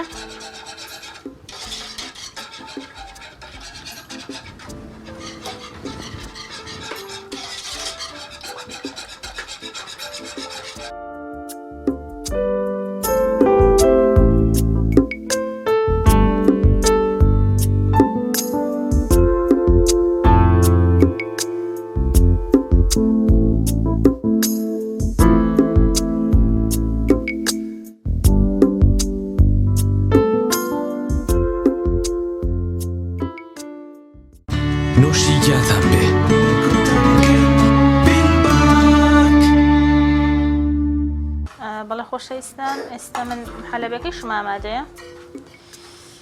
سەرەتا کەمێک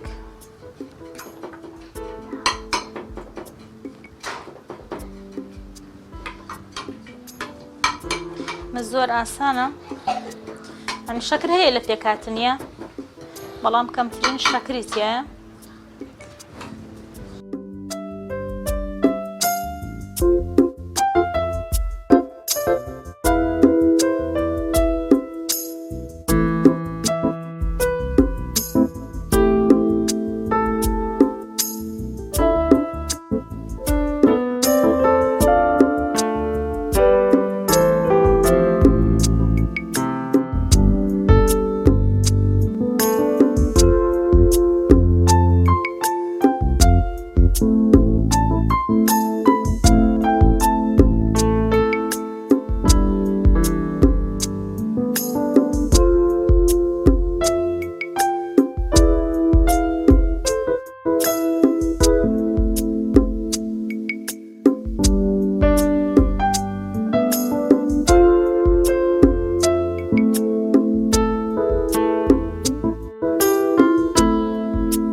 نوشی گیانتان بێ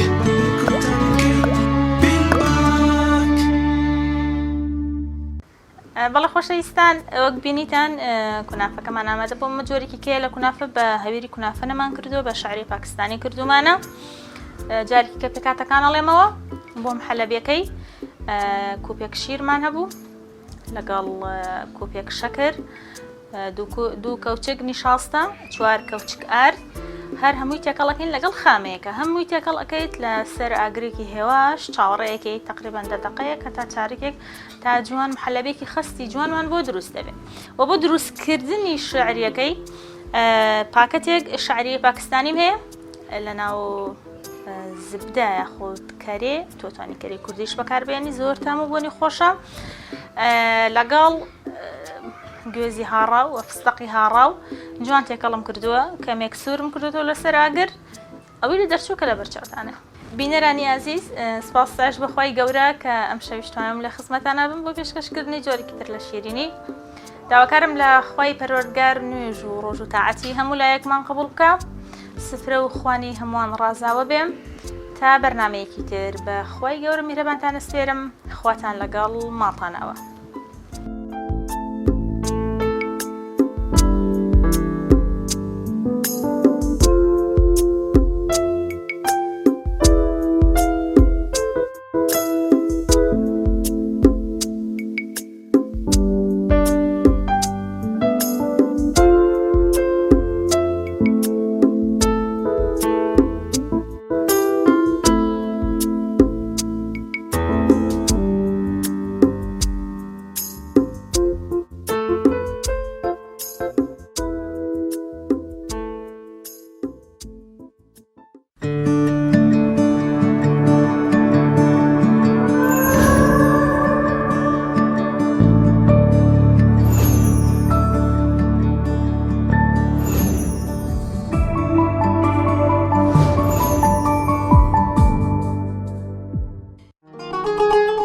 خوانی ڕەمەزان بە سپۆنسەری بەرهەمەکانی بیلباک نوشی گیانتان بێ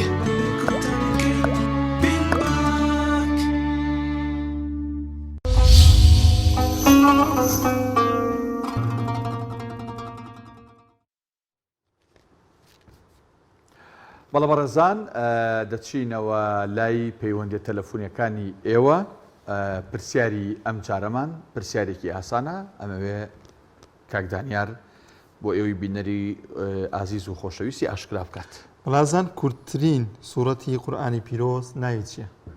نێم زۆر ئاسانە هەر زۆر ئەگەر لە خۆیانی تێک نێن و نەیپێچن بە هەندێک پرسیار و شتیکەوە ئاسانە زۆر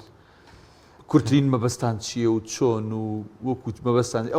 کورتترین ئاەت نییە کورتترین سوورەتی قورئان کە ژماری ئاەتەکانی و دێڕەکانی و کەلیماتەکانی زۆر کەمە. بەڵازان دەچینە لای یەکەمین پەیوەندی خاتو چیمەن عەبدوڵڵا لە کەرکووک. السلام عليكم. عليك السلام عليك السلام ورحمة الله. دەستخۆشی بەرنامەکە تاڵەکەی لێتە گۆستان بۆ خۆشم. خاتو چیمەن گوێمانە دەنگ بەڵێ گیان. خاتو چیمەن گوێت لە دەنگی ئێمەیە؟ بەڵێ بەڵێ گیان گوێم لە دەنگی ئێوەیە. لێتە گۆستان بۆ خۆشم. زۆر سپاس. زۆر سپاس. یادام هەمیشە سەرکەوتوو بن. زۆر سپاس. بەڵێ. پرسیارەکەم بۆ بکەنەوە. وەڵا پرسیارەکەیان گۆڕی. پرسیارەکەمان خوشکی من چیمان خانیەک دقە بۆستە جەلال گیان تازا و پرسیارەمان کردو کورتترین سوورەتی قورئان. بەڵێ گیان.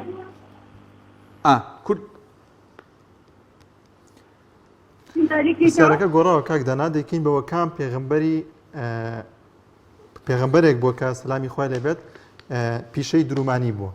واتە پیشەی درومانی داهێناوە. برایانمان لە کۆنتڕۆڵ پرسیارەکان گۆڕیەوە کە ئەو پرسیاری ئێستا لەسەر شاشەکەیە. کام پێغەمبەر سەلامی خوای لێبێت پیشەی درومانی بۆ پیشەی درومانی داهێناوە. تا پێغەمبەری دریس بێ ئەو باشە. نازانم تۆ ئەگەر لێوت بۆ جێگیرەکەین. نازانم. نەفرۆستیانم بۆ نات. زۆر باشە حەزەکەی ئەوت بۆ جێگیرەکەین خۆش دەزانێگەرەی گۆڕی. زۆر باشە زۆر سپاس بۆ خاتو چیمەن لە کەلارەوە لەگەڵمانەوە. تانیا عومەر لە کەلار وەرەگرین. تانیا خان سڵاوی خوارد لەبێ.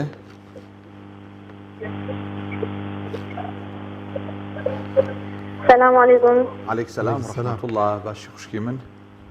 دەستخۆشیتان لێکم ئینشاءالله هەمیشە سەرکەوتووە بن. زۆر سپاس. پرسیارەکەی ئێمە واضحە کام پێغەمبەر سەلامی خوای لێبێت پیشەی خەیاتی درومانی داهێنا.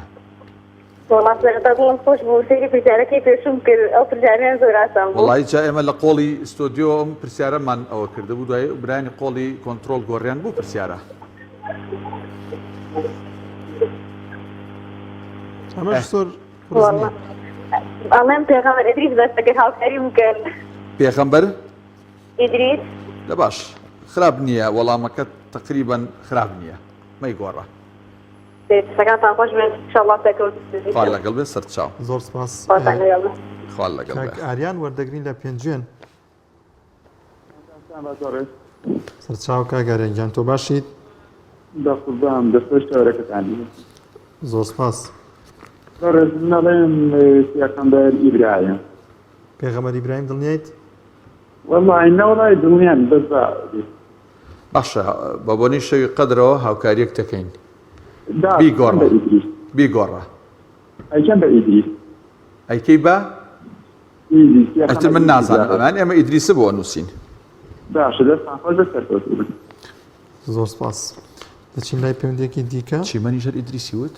بەڵێ. خاتو ئاریا عەلی لە هەولێر وەردەگرین. خاتو ئاریا سڵای خوا لێبێت.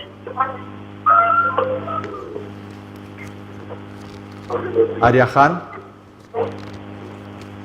ئاریا خان. السلام عليكم ورحمة الله وبركاته. عليك السلام ورحمة الله. سەرچاو دادەکەی من. وەڵامی پرسیارەکەت لایە؟ زۆر سپاس. بەڵێ بۆ وڵات پرسیارەکە بە ئیدریس عەلەیهی سەلامە. پێغەمبەر ئیدریس دەستخۆش خوا لەگەڵ. زۆر سپاس.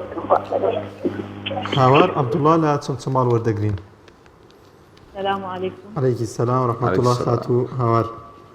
دەستخۆشی بەرنامەکەتان. زۆر سپاس. وەڵامی پرسیارەکە دەزانیت؟ بەڵێ نەبی ئیدریس عەلەیهی سەلام. چێ؟ پێغەمبەر ئیدریس عەلەیهی سەلام. دڵنیایت یا هەر لەسەر پەیوەندەکانی تر واڵی؟ دڵنیام. باش دەستخۆش. خاتو ئاواز یابە لە کەرکووک وەردەگرین. خاتو ئاواز سڵای خوا لێبێت. سڵاوی خوای گەورە لە ئێوەش بێت دەستخۆشی بەرنامەکەتان لێ بکەم. زۆر سپاس. زۆر سپاس خوشکی من. باشە ئاواز خانەڵا پێش پرسیارەکە بام پرسیارێکی کەت لێ بکەم.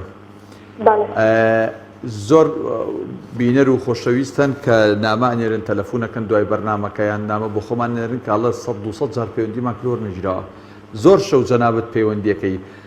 سڕی ئەمەمان پێ بڵێنی چۆن تۆ توانی پەیوەندیەکان زۆربەی زۆری شەوەکان وەرگری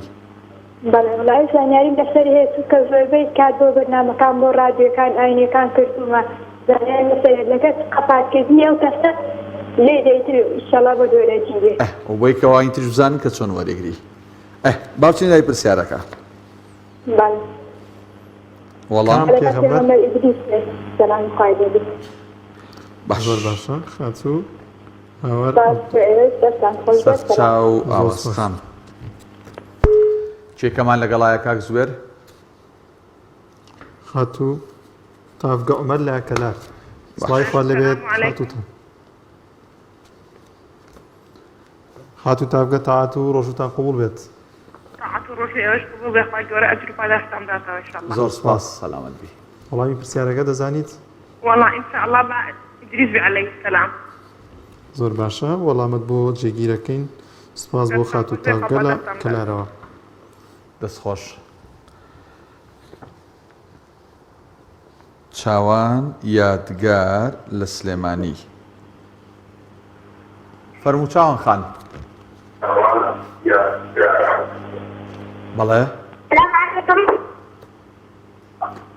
چێمان لەگەڵایە عەلەیکە سەلام خاتوو چاوانەوە باوکە بۆ قسەی کرد پێغەمبەر ئیدریس زۆر باشە خاتوو چاوان وەڵامت بۆ جێگیرەکە خاتوو شیلان زۆر سپاس زۆر سپاس بۆ پەیوەندیەکەت خاتوو چاوان و وەڵامت بۆ جێگیرەکەین دەچین لای پەیوەندێکی دیکە خاتوو شیلان ئەو چی وت سلام عەلەیکم ئیدریس تا خاتوو شیلان سڵای خوا لێبێت لە کەرکووکەوە لەگەڵمان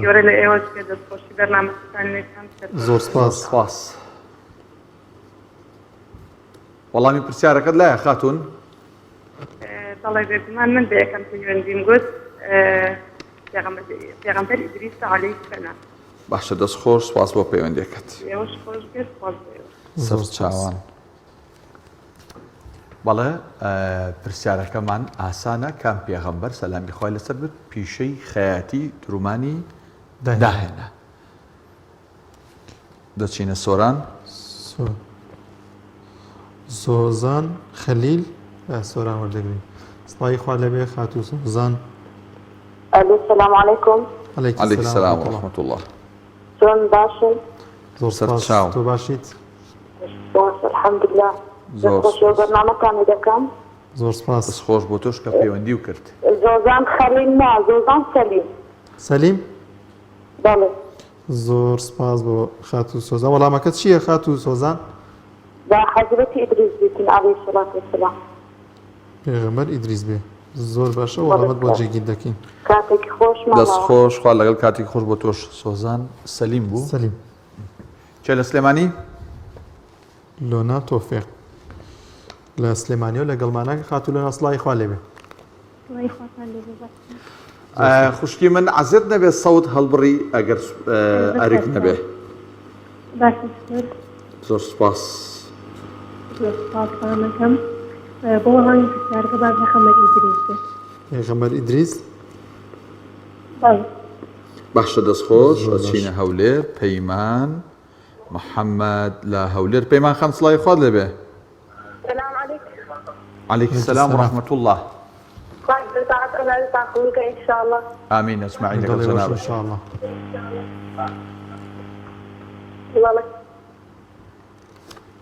دەی وەڵامی پرسیارەکە هاتوو پەیمان وەڵامی پرسیارەکە با پێغەمبەر ئیدریس بێ عەلەیهی سەلام پێغەمبەر ئیدریس زۆر باشە وەڵامت بۆ جێگیر دێت سەر چاو خاڵ لەگەڵ کاکدانا وەردەگرین کاکدانا ئیبراهیم لە کیۆ لەگەڵمانە کاکدانا سڵای خوا لێبێ بەڵێ پرسیارەکەمان ئاسانە کام پێغەمبەر سەلامی خوای لەبێت پیشەی دورمانی داهێنا ئێمە بێ کاکدانا زۆرە لە پێغەمبەرەکان یەکۆ پیشەیەکی هەبووە بەڵێ هەبووە شوان هەیە دارتاش بووە هەیە شوان بووە خەیاتی بووە ئەم پێغەمبەرە داهێنانی کردووە لەسەر خەیاتی ڕاستە زۆر باشە یاڵە خاتو زەهرا ساڵح لە هەریر وەردەگرین سڵای خوا لێبێ خاتو زەهرا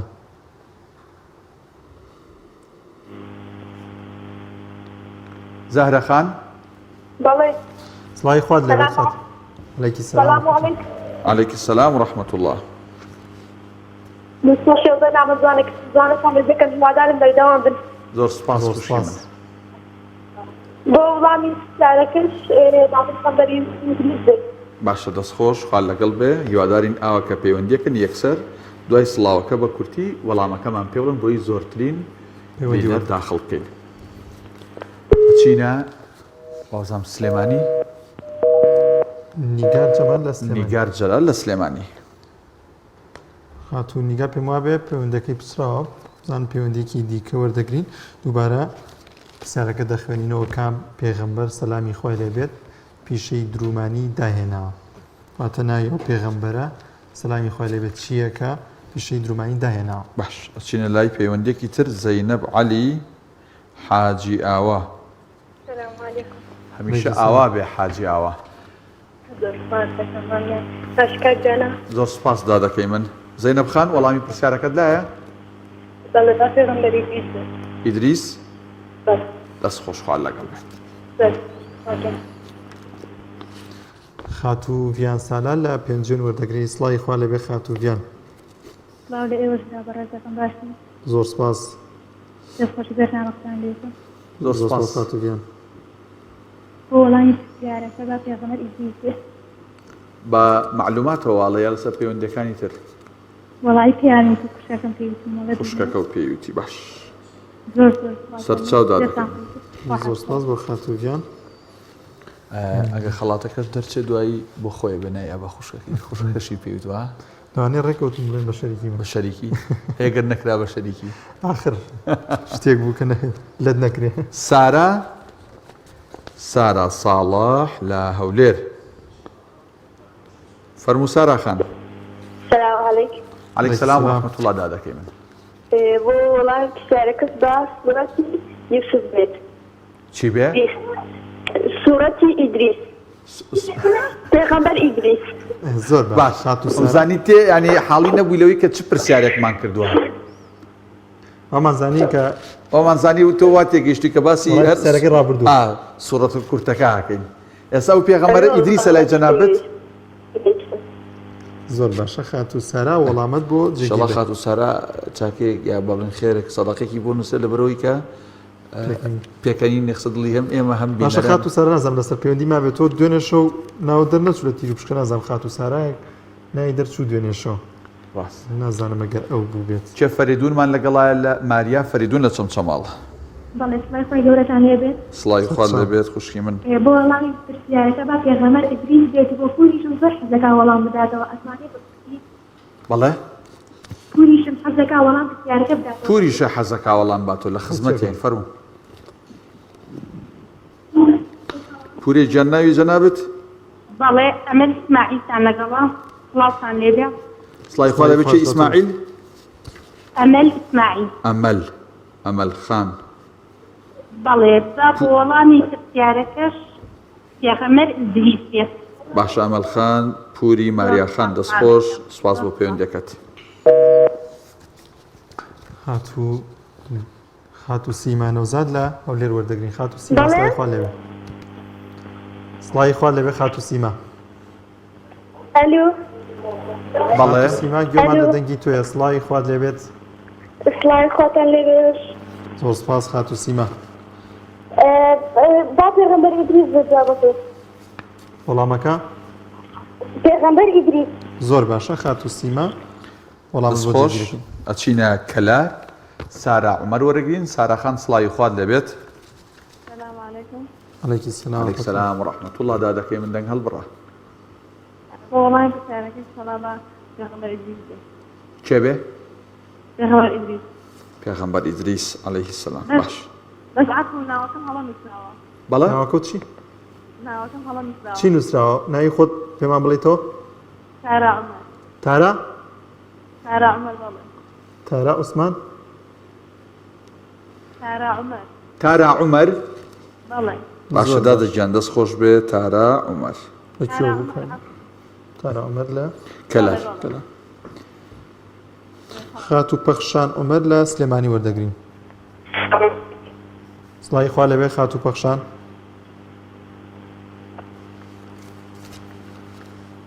خات و پەخشان سڵاوت لێبێ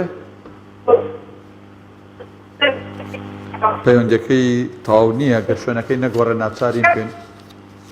ئەلۆ ببورن دوایین پەیوەندی لە دووزەوە ئاوژین خالید سڵای خوا لەبێ خات و ئاوژین خات و ئاوژین گوێت لە دەنگی ئێمەیە بەڵێ سەلام عەلەیکوم عەلەیکم سەلام و ڕەحمەتوڵڵ پێغەمبەر دریسەوە باش دەست خۆش بێ زۆر داوای لێبوردنەکەین لە پەخشان خان پەخشان عومەر کە سەوتی تەواو نەبوو هەموو حاولەشمان کرد شوێنەکەی بگۆڕێ و باش بێ بەڵام دوجار هەر بە نسیب نەبوو بەڵە بەڕێزان بڕگەی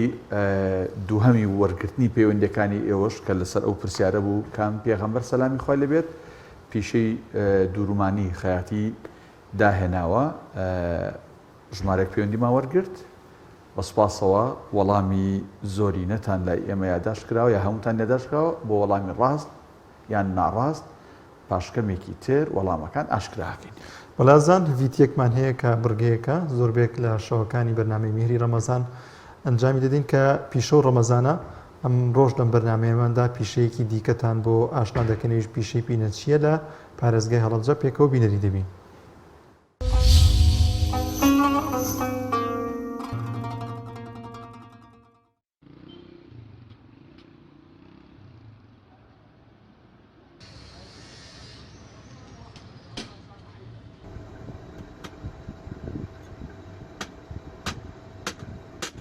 تقریبا ئەمە 30 ساڵە خەریکی ئەم کارم ناوم تۆفیق ساڵحە تەمەنم 6 ساڵە خەریکی ئەم کارم 30 ساڵە بە بەردەوامی خەریکی ئەم کارم کارەکان ئیتر هەر ڕۆژێک بە شێوازێک ئیشەکانمان شێوازی پێڵای وا هەیە بزمان ڕێژەکرێ هیوایە ئەدورێتەوە هیوایە بەشی سەر و دراوە بەم مەکینە چاکیەکەین جانتا بێ پاڵتایی وا هەیە زریزەی خراپ بووە ئەڵێ با پاڵتاوەکە فڕێ نەدە زریزەیەکی بۆ دانێم 2500 یعنی عیبیشی نییە و لە بەریشیەکە باشە ئیشەکەمان خوا نێبڕێ ئیتر بە پێی ڕۆژ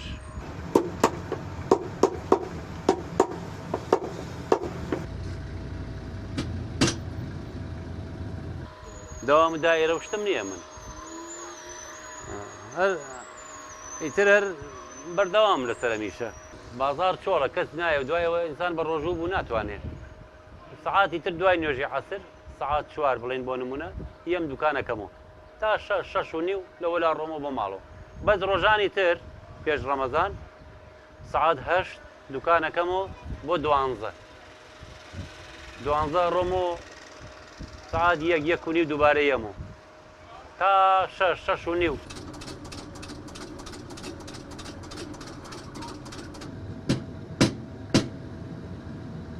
هەمووی وەکو یەک نییە ژیانیان هەیە مام ناوەندە هەیە وەزعی باشە هەیە وەزعی باش نییە یعنی تێرەکەی جاری وایە پێڵایەکو بۆ یەنێ وەڵڵا هەر حەزەکەم نییە هەر چاکی نەکەم یعنی پێڵێ مەڵم براکەم ئەم پێڵاوە بەعمەلیەوە نایە چاکی کەم بەعمل نایە چاکیشی کەم من 1200 لێسێنم پێڵاوەکە ئەوە ناژی پێڵێم من وەکو وجدانی خۆم پێڵێم مەڵم ئەو پێڵاوە بەعمل نایە چایکە ئیستفادەی لێ ناکەی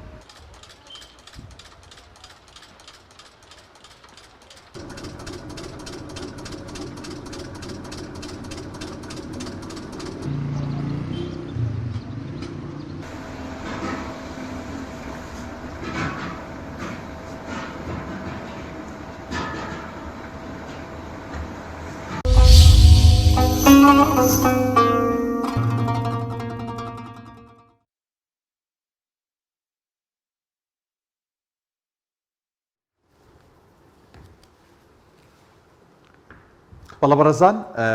دەچینە لای ئیفتار سایمێک کراوە لە سۆران بینەری دەبین و ئەگەڕینەوە.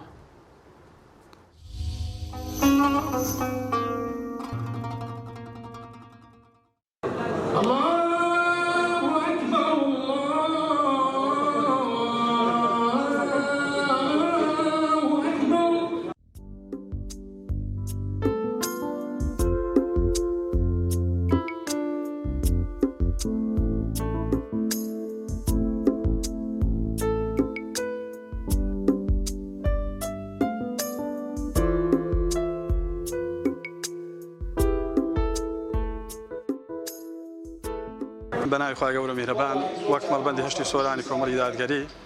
سوپاس بەخوای پەروەردگار ئەمڕۆ هەستاین بە سازدانی ئێوارەخوانێک ئیفتار سائیم بۆ ڕۆژەوانانی سنوورەکەمان کە پێک هاتمون لە 250 کەسایەتی و مامۆستایان ئاینی و چین و توێژە جیاجاکان لە سنوورەکەمان. سوپاسی خوای پەروەردگارکەین کە ساڵانە وەک نەرێتێک ئێمە وەکو مەڵبەند بتوانین کۆمەڵە مسلمانێکی بەڕۆژوو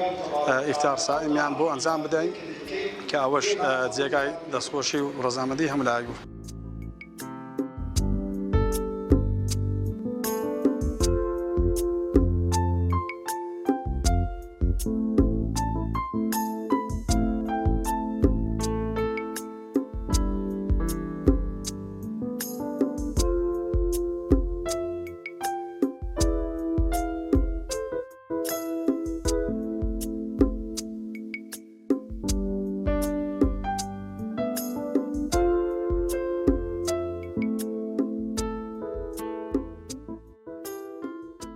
ئیفتارکردن واتە کەسێک ئەگەر لای تۆ ڕۆژ و بشێنێت ئەتو ببێت سەبەب بۆ هۆکاری کە لای تۆ ڕۆژ بکاتەوە وەکو پێغەمبەری خوا دەفەرمێت عەلەیهی سڵاتەم هەر کەسێک ڕۆژوو بە کەسێک بکاتەوە ڕۆژوو پێ بشێنێت لە کاتی بانگدانی مەغریبە و بانکێشی بکات بۆ نان خواردن ئەوە ئەجر و پاداشی ئەو کەسە هەیە کە بە ڕۆژوو دەبێت کە ئەوە خێری زۆر گەورەیە. سوپاس بەخوای گەورە کە ئێمە ئەوڕۆ خوای گەورە ئەو فەزڵی پێبەخشین کە توانیمان ئیفتار سائیمێک ئەنجام بدەین بۆ خەڵکێکی زۆری سنووری مەڵبەندەکەمان کە بووینە سەبەبی ئەوەی کە خێرێکی زۆر بۆ خۆمان کۆکەینەوە خوای گەورە لەمولای قبول بکات تاعەت و عیبادەتی مانجی ڕەمەزان.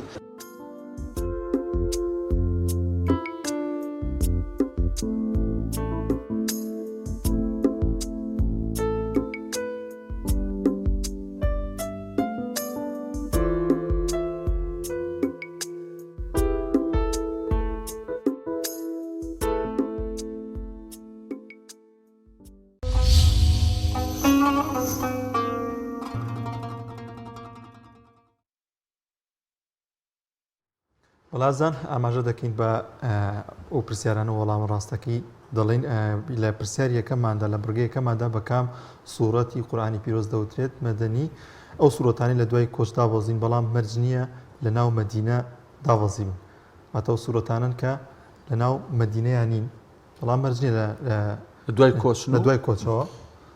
پێیان دەوترێت مەدەنی. لە پرسیاری دۆماندا کام پێغەمبەر سەلامی خوای لێبێت پیشەی درومانی داهێناوە پێغەمبەر ئیدریس پیشەی درومانی داهێنا. بەڵێ بە هەردوو ینی پرسیارەکە 33 پەیوەندی کراوە ئێستا وەڵامی ڕاستەوان لەوەی پێشوە 3-4 دانیان وەڵامیان ڕاست بوو بەس ئەمەی تریان ئەوی پێغەمبەرەکەی کە کام پێغەمبەر ئاسانکاری باشمان کردووە هەمووشی وەڵامی ڕاست بوو. ئێستا ناوی یەک بەڕێز بزانین بۆ چێ دەرچووە. یا الله بۆ ئاریان سالار لە پێنجوێن ئاریان سالار لە پێنجوێن کاگاریان ئێستا ژمارەی تەلەفۆنێک دێتە سەر شاشە بەڕێزت دەتوانی پەیوەندی بکەی بۆ ژمارە تەلەفۆنەوە بۆی کە ناویسیانی خۆت و کۆمەڵک پرسیارت لێ یەکەن بیان دەیتێ و دواتر ناود ئەچێتە ناو ئەو تیر و پشکەی کە چەند شەوی ڕەمەزان کە کۆکراونەتەوە لە کۆتاییە بێگومان دوو خەڵات بۆ دوو بەڕێز دەرەچێت بۆ هیوایی کە بە خدیاوەری هەموو لایەک بێت. بەڵازان بە یارمەتی هاوکارانمان بەرنامەی میهری ڕەمەزانی ئەم شەویشمان پێشکەشکردن لەخوای گەورە دەپارڕینەوە کە تاعەت و ڕۆژ و عیبادەتی هەموو لایەکتان قبول بێت ئینشاءالله تا بەرنامەیەکی دیکە بەخواتان دەستپێرین خواتان لەگەڵ نوێژ و ڕۆژ و تاعاتی هەموو لای قبول لە دوعاکانتان بێ بەشمان نەکەن خواتان لەگەڵ